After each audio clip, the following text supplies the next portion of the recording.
John's the Ramen Raider, coming at you with another episode of Instant Noodle Recipe Time, the show where I show you what to do with your instant noodles. Went to an Indian grocery. I've had these before. Package was a little different. Patanjali Atta noodle.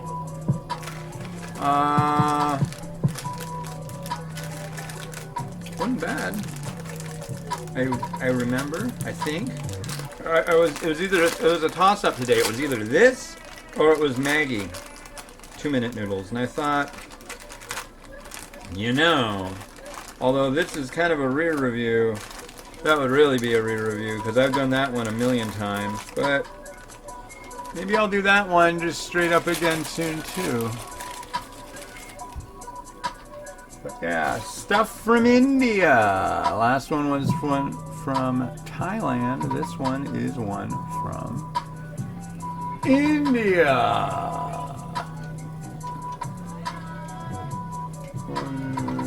Here we go.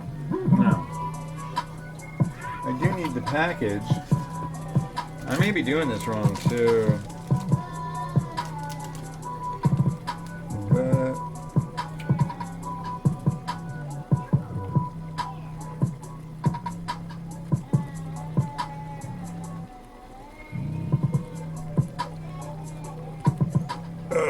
I don't know.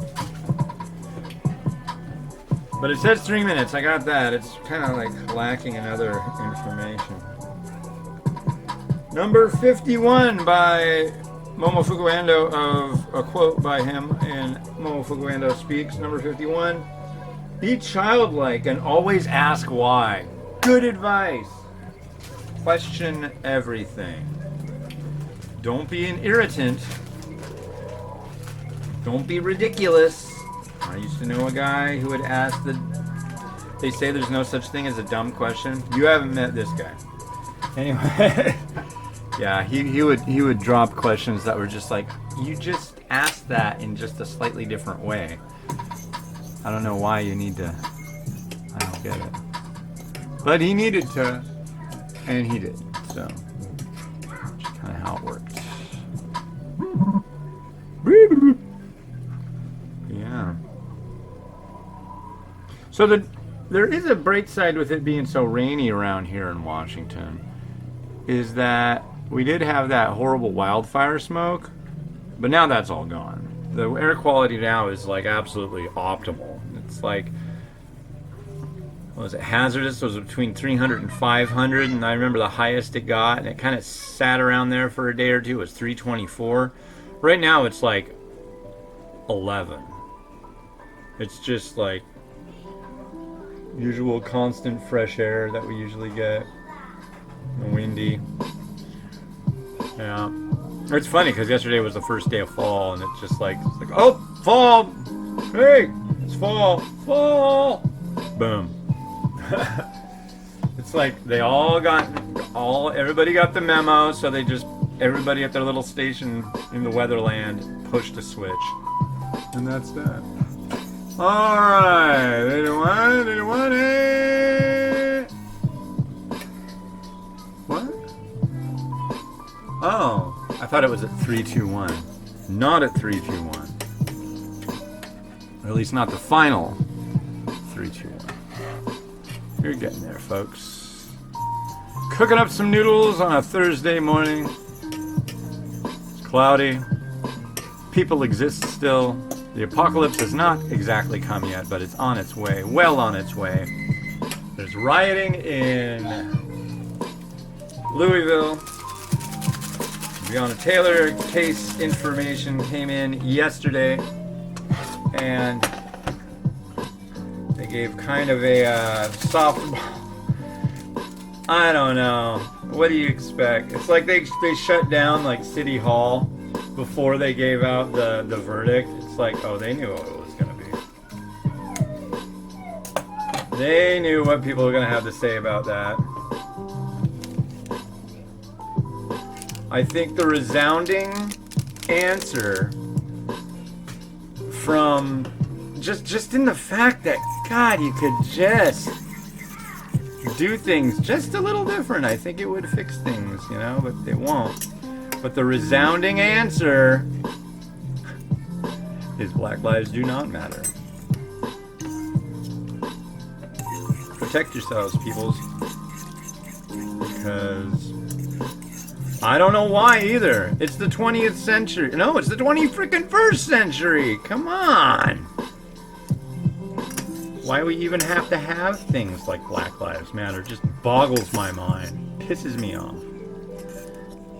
Why should we have to have a movement that just says that people of another ethnicity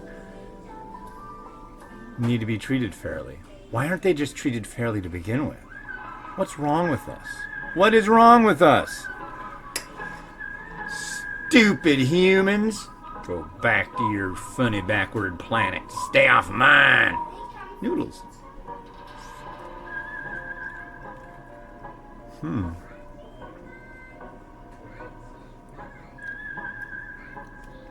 They've got an interesting texture to them. A chewiness. And almost one of those collapsy things. Kind of like, there's a diet noodle that does it. When you take a bite, you start sinking your teeth into it and it just like goes flat. But it's kind of neat. I really like... Indian noodles have a really interesting way about them.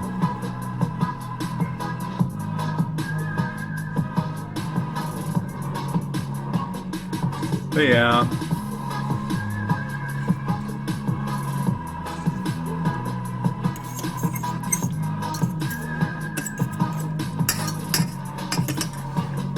Honestly, I'm going to say, and I'm an absolute utopian, idealist, hopefulist, whatever you want to call me. Yeah, I know what you're going to call me. But like, he's just a silly fool. But I'm going to throw all this spring onion in here. All of it. I made a ton of spring onion. I just kind of want to see what it looks like with that much spring onion in there. Because I'm a nut. But I think what they're teaching kids in school is so touchy-feely these days. I don't know how long it's been that way, but it seems like it's pretty recent. It's so touchy-feely, so nice, so all about feelings and how other people feel. I think it's about do. But I have a feeling the next generation of people are going to be so much more accepting than prior generations. I mean, I'll even admit, you know, if I see certain things, I'm like, and it doesn't mean those things are bad. I'm just been wired to be a certain way for so many years, and I'm glad those things are going to change.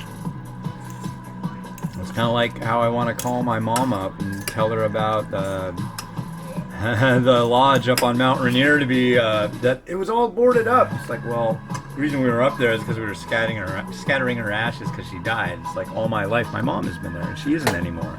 But that impulse, you know, to go back to the way it was is just kind of hardwired. So I think that's probably, I would say, the biggest problem people have with change. Not as much that they, well, at least personally, my biggest problem with change is I'm just like used to routine. There's some garlic.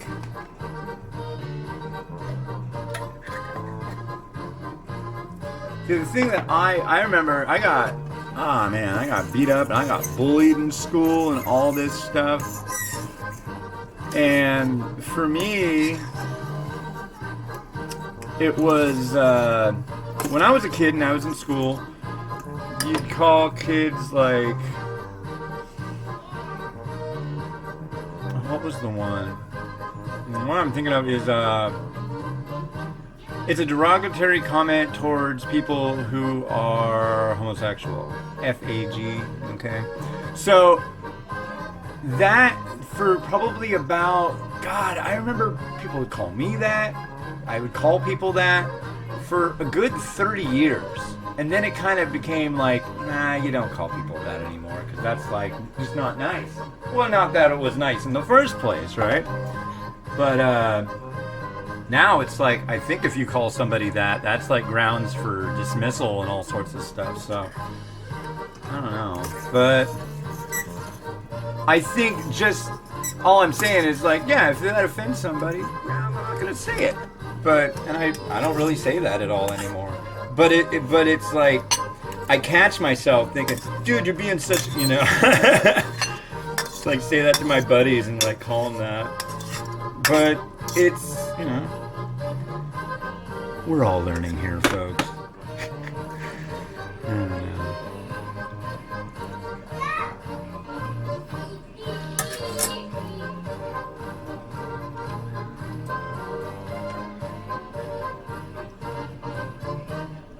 A lot of greenery in this one.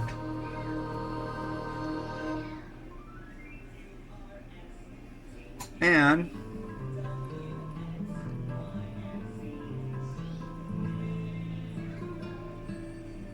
whoa.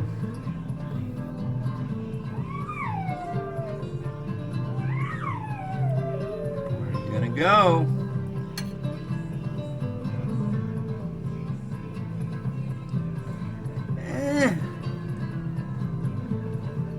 I'm sure somebody's gonna listen to this video and then call me one of those names. That's okay, I can handle it.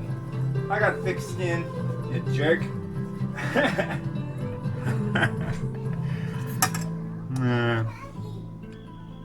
I'll admit that most of my life, my younger days at least, I have tended to be a bit of a jerk. My wife told me the other day that I'm a show-off, which is like, me? I'm not a show-off. Am I? I don't know. I like to at least be mindful of these things, because it's like if I'm doing things that I don't want to be known for doing, I shouldn't be doing them in the first place. But if I don't realize that I'm doing, you know what I mean? No? Yeah? I just want everybody to like me, but I'm not going to run for president. I promise you that. I did that once.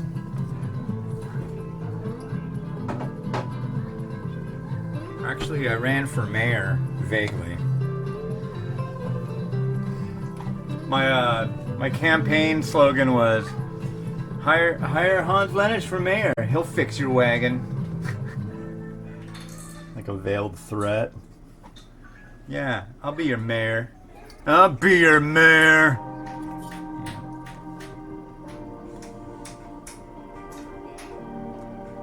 Alright, time for some happy music. Here we go.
No.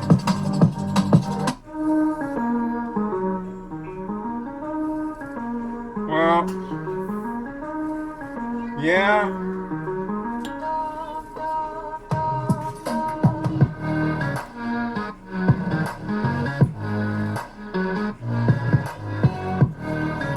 Anyway, it's not bad. It's definitely a masala variety. There's some eggs, there's some stuff on it, so I hope you like it. Yeah. Yeah, everybody be freaking nice, right? Yeah, be nice. Everybody be nice. This has been Hans the Ramen Raider wishing you enjoyment of your noodles each and every day. Have a good one.